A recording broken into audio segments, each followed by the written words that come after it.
In a recent talk, you said in the current situation that a hard fork would lead to a chain split. Yes. And you went on to say that you consider this type of chain split as a political failure. Um, I I would not consider the chain splitting a political failure if there's a significant division of ideology and opinion on an issue. In the example of Ethereum, I would even consider this to be a positive thing and can even be factored in as being part of the governance mechanism itself. I would That's consider certainly the case in Ethereum, yes. yeah. You don't think that's the case in Bitcoin? I don't think that's the case in Bitcoin. I think there's a fundamental difference in the governance models of the two systems. Ethereum, because of its larger attack surface, because it needs to be much more flexible, has to go through a lot more iterations, some of them fairly radical, especially now in the early stages, which means there will be more hard forks. Bitcoin is far more conservative in its development model, and it already has enough adoption that we don't want to break things for backwards compatibility. I also think that there is a significant risk when you break into multiple coins and you have these divergences that it creates confusion in terms of adoption for software engineers and developers. Like right now, if you're writing contracts, Classic or Ethereum? That's going to be, at the moment, it's a fairly easy answer as long as they keep in parallel, in sync, but they're diverging, and they're diverging fast. And at some point, it's a bit like evolution. At some point, the horse and the donkey diverge fast enough that they can no longer interbreed, and what you get if you try to is a mule. That's basically what happens with the divergence of technologies. They drift apart until they're no longer compatible. And then you have two sets of knowledge and two sets of developers. I think we should try to avoid that in Bitcoin unless it's absolutely critical that a hard fork happens. And I would argue the market has already said it's not absolutely critical that a hard fork happens yet.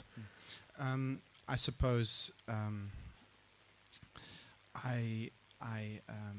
so some people have see greater importance in that, and I think a lot of people Absolutely. I think maybe some people can even come to the point where they can say if core keeps its current roadmap, that a split actually becomes inevitable.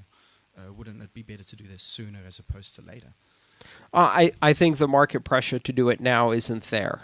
And I think the market has already chosen to follow the core roadmap for as long as the core roadmap makes sense.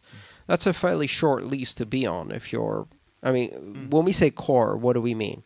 I'd like to be explicit about that because a lot of people say core and it's turned into a big as in the boogeyman. Core repository and the people who have control Yes. over that. Bitcoin Core is 95% of the development of Bitcoin. It's 95% of the developers of Bitcoin. It's people who have dedicated their lives very often at no pay to do this. For years and years and years. So I don't subscribe to conspiracy theories. 3 years ago, we were wondering about how we're going to fund development. Now we have a very well-funded team of core developers and a very robust team of core developers, and they're doing work that the market is accepting. So we don't know what happens next.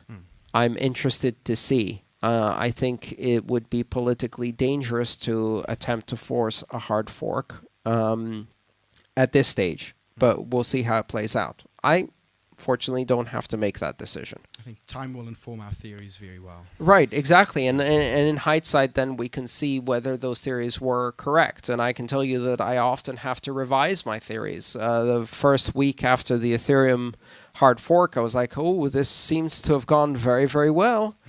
This is going to put pressure on core. And then 4 weeks later, it's not going so well anymore. Now it can be used as an argument for why core was right to do a more conservative approach. And some other people might say it's an argument for why we should. Yes, exactly. And that's the thing. I mean, this is a system where there's a lot of open debate and people can make choices. And the consensus mechanism on Bitcoin makes sure that when you make those choices, you have to commit your money to that choice. And that makes it very difficult for people to be frivolous.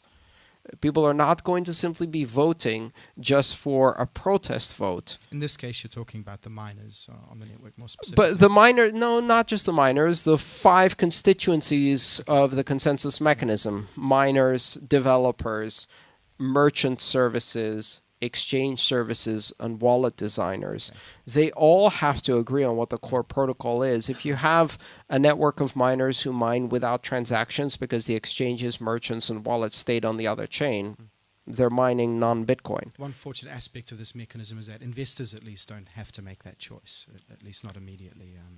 One of the advantages of the mechanism. Investors don't have to make that choice. If there is a hard fork in any cryptocurrency, that means you now have money on both sides. Yeah. So you can just relax and watch the fireworks and then choose a good time to sell one of them.